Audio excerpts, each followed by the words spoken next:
저는 오는 4월 10일 총선에 출마하겠습니다. 라고 직접적으로 이야기하지는 않았으나 사실상 그렇게 이야기한 것과 다름없는 행보를 이어가고 있는 인물이 있습니다. 누굴까요? 직접 확인해 보시죠.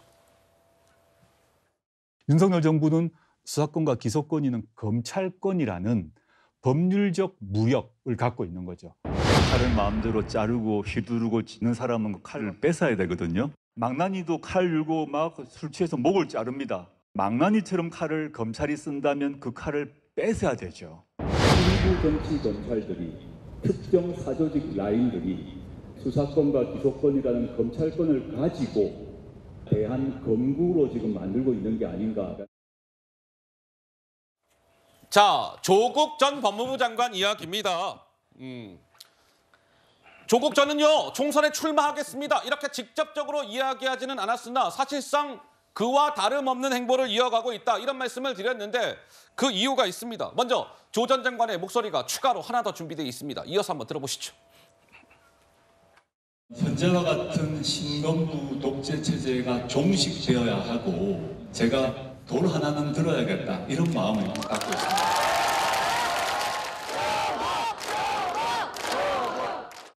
윤석열 정권에 제가 아부하면서 살 수는 없지 않습니까? 그렇게 살 수가 없는 거 아닙니까, 제가? 침묵할 수도 없지 않습니까? 민주당을 포함해서 범민주진영이 힘을 다 합해서 정말 희망을 최대로 끌어올려서 이룰 수 있는 것은 200석이라고 생각합니다. 200석이 되면 제일 좋겠다. 그런 희망인 거죠. 희망이라. 얼마나 어렵습니까? 200석이 있다면 대통령에 대한 탄핵 발의가 가능하고 개헌도 가능하죠. 자, 조 전 장관의 싱크탱크 하나가 이제 부렁부렁 출발을 합니다. 모레 11일 날, 오늘이 9일이니까요. 모레 조 전 장관의 싱크탱크 하나가 떠요. 그 이름은 리셋 코리아 행동이라고 합니다. 그래서 사실상 조 전 장관이 총선 출마를 하는 것 아니냐, 이제 이런 해석이 나오고 있는 것인데, 글쎄요, 우리 서민 교수님께서 특히 조 전 장관 얘기가 나왔으니 하실 말씀이 있으실 듯 해서요. 한 말씀 하시죠. 예, 저는 조국 전 장관에 대해서 애틋한 마음도 있어요. 애틋하세요? 제가 이제 이름을 알리기 시작한 게 조국 흑서라는 그런 책을 쓰면서 그 이름을 알렸거든요. 그런데 이제 그래서 이제 이분이 총선에 나가는 건 본인 자유인데 저는 좀 아쉬운 게 뭐냐면 이제 조국 전 장관은 1심에서 징역 2년형을 받았어요. 근데 그리고 이제 같은 당의 황운하 의원 같은 경우도 1심에서 3년 징역형을 받았습니다. 근데 아무도 이분들이 총선 나가는 게 이상하다고 생각하지 않는 게 전 너무 이상합니다. 왜냐하면 국회라는 곳은요, 법을 만드는 곳입니다. 그런데 자기들이 법을 지키지 않는 사람들이 국회에 가서 법을 만든다면 대체 어떤 법을 만들겠습니까? 국민을 위한 법을 만드는 게 아니라 그냥 자기들에게 유리한 법을 만들지 않겠습니까?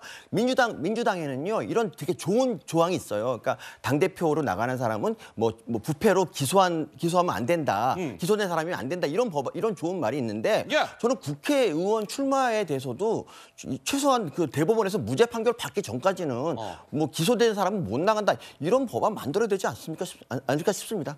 어쨌든 조국 전 장관의 활약을 저는 응원합니다. 옆에서. 네. 응원합니다? 아니, 그러니까 조국 장 이상하게 응원하게 되더라고요. 이상하게. 네.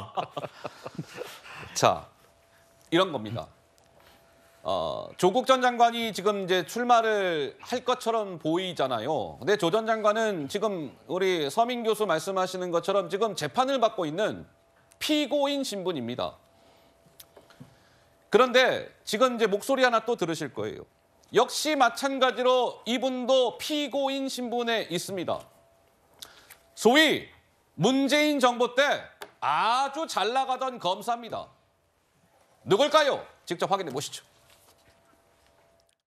최근에 또 무슨 법무부 징계 받지 않으셨어요? 조국 전 장관 그 북콘서트에 초청을 하시더라고요. 덕담을 하다 보니까 윤 전 총장은 조금 이렇게 깔 수밖에 없잖아요. 전두환의 하나이와 비견되는 윤석열 사단의 무도함에 대해서도 말씀드릴 기회를 갖겠다. 징계 받아야 되겠네. 윤석열 정부 들어서 진천 법무연수로 유배가 돼서 낮에는 바람 소리를 들고 밤에는 별을 보면서 소쩍 새소리를 들으며 지금까지 잘 지내고 있습니다. 소쩍 새소리. 검찰 개혁이 제대로 성공했다면 오늘같이 이렇게 무도한 검찰 정권이 생기지는 않았을 겁니다. 자, 지금 뭐 여전히 지금 검사 신분을 유지하고 있는 이성윤 법무연수원 연구위원이 어제 사표를 냈습니다. 사표를 냈어요. 총선 출마하겠다 뭐 이런 것이지요. 참고로 전라북도 전주 을에 출마가 점쳐지고 있습니다.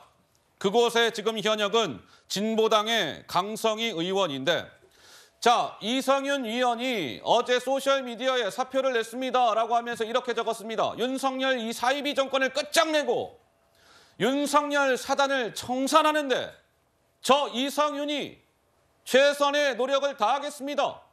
최선봉에 서겠습니다. 이성윤 위원이 문재인 정부 때 아주 잘 나가던 검사다 이런 말씀을 드렸지요. 법무부 검찰국장, 서울중앙지검장, 서울고검장을 지냈습니다. 이성윤 검사는 문재인 전 대통령의 경희대 후배이기도 하죠. 어떻습니까? 조연선 변호사님, 이성윤 검사의 총선 출마 어떤 평가를 주시겠습니까? 이성윤 검사와 조국 전 장관 같은 경우에는 어떻게 보면 이번 다음 총선에서 불거질 수밖에 없는 윤석열 정권 심판론을 상징할 수 있는 그런 인물들이 아닌가 싶습니다. 물론 지금 피고인의 신분이신 분도 있고 하고 곧 선고가 나는 경우도 있긴 하지만 어떻게 보면 현재 검찰 독재 공화국이라고 불리고 있는 포압적인 검찰 수사에 대해서 맞설 수 있는 분들이라고 할 수 있고요. 그리고 그 과정에서 어떻게 윤석열 정권이 한동훈 위원장과 함께 검찰 국가를 유지하고 있는지 그 뼛속까지 모든 것을 알고 있기 때문에 충분히 출마의 변으로서 받아들일 수 있는 수준이 아닌가 싶고요. 그렇다고 하더라도 조국 전 장관의 경우에는 다음 달 선고가 예정되어 있기 때문에 그 결과를 일단 지켜봐야 되지 않나 싶고, 그렇다고 하더라도 1심에서 물론 유죄가 나왔지만 2심에서 뒤집어지는 경우도 실제 사건을 진행하다 보면 왕왕 있는 일입니다. 그래서 다음 달 선고를 좀 지켜보고 판단을 해도 늦지 않을 것 같습니다.